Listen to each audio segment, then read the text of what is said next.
9 days after the Cubs pitched a combined no-hitter, the Detroit Tigers are trying to do the same.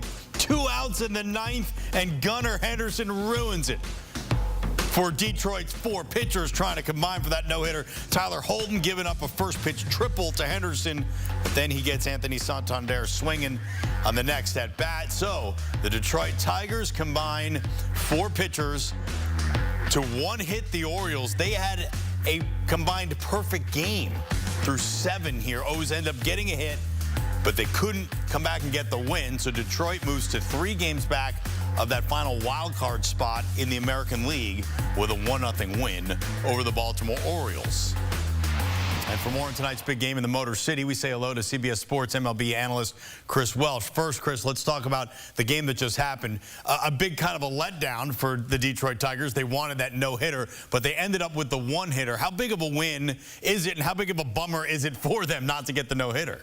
How much of a bummer is it for us? The conversation we could have been having here to have another combined no-hitter. That would have been their 2nd straight in 2 years. They had a combined no-hitter last year. I would say for maybe other teams that might be higher up, that maybe there would be a little like demoralization or something like that. But this team is thriving. They are riding. You said they're at 3. The Twins currently, as we're talking, are down. They could be within 2.5 of that wild card race. It's huge. Detroit also has a top 10 bullpen ERA on the year. So obviously you would have wanted this. The irony of it too is how they got here was not just this great bullpen playing this opener situation, was this team was pitching to contact this entire game. If you watch the broadcast, they were talking about the strikes that they were throwing. Herder had a 41%, it's called the CSW percentage. That's called strikes and whiffs. So not just, getting strikeouts and having guys swing through, but also getting called strikes. They did this the entire game. They induced, I believe it was only 6 hard hit balls. But at the end of the day, it was the contact, that low slider in the zone that Gunnar Henderson got to, hit it for 103, a little over 103 mile per hour exit velocity, and it just got by Torkelson's glove, which is brutal, but it's huge, huge motivation for this team in these final coming weeks for that wild card spot. Big bummer for the Baltimore Orioles, who have a chance to move up on the New York Yankees, perhaps, if they do well, and the Yankees can't do well against the Boston Red Sox, but they're right there in the hunt, starting the night 2 games out in the American League East. Let's talk about playoff prospects for both of these teams. For the Orioles, pretty sure they look like they're going to get into the postseason, but how far can they go with what they've got?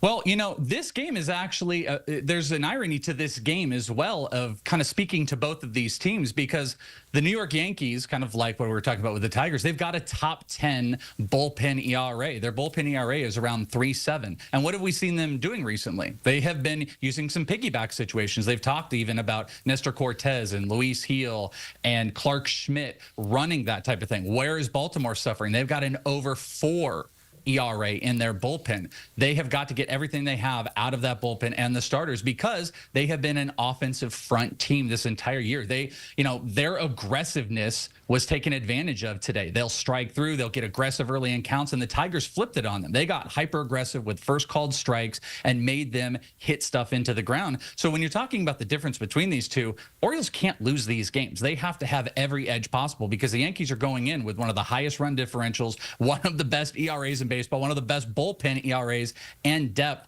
I kind of think this is pretty demoralizing. Maybe they'll carry not being no hit as a positive, but to almost be no hit this late into September in this playoff race, you can't have that. We see the number with Detroit. What's it going to take for the Tigers to make up those 3 games at least and get into a wild card spot? It's definitely going to take Minnesota trailing back. That's blatantly obvious. There's no team right now in the AL that is running a 3-game winning streak. All these teams are going back and forth. They're up 2 games over their last 2, or, they've lost 1. There's nobody that's riding a big hot streak. They're going to have the Twins be average, and they're going to have to keep doing this. They're going to have to ride on that bullpen. They're going to have these young guys that they have brought up. They brought a whole cast of young guys. Spencer Torkelson coming back. They're going to have to continue to step up, score those runs. And of course, Tarik Skubal is going to have to continue to carry these teams. But to get, it's funny, if you hadn't paid attention to who the pitchers were today and you looked, oh, there's a no-hitter going on in Detroit. What's Tarik Skubal done? Nope, it's Bo Brisky, Brant Herder. This is exactly what you need from a Detroit team to make that run. All right, so the Tigers go almost no-no against the Baltimore Orioles, but Detroit gets the win. Baltimore fails to take advantage of all those strikes being thrown by the Detroit pitchers. That is CBS Sports MLB analyst Chris Welsh. Chris, thanks so much. Thank you.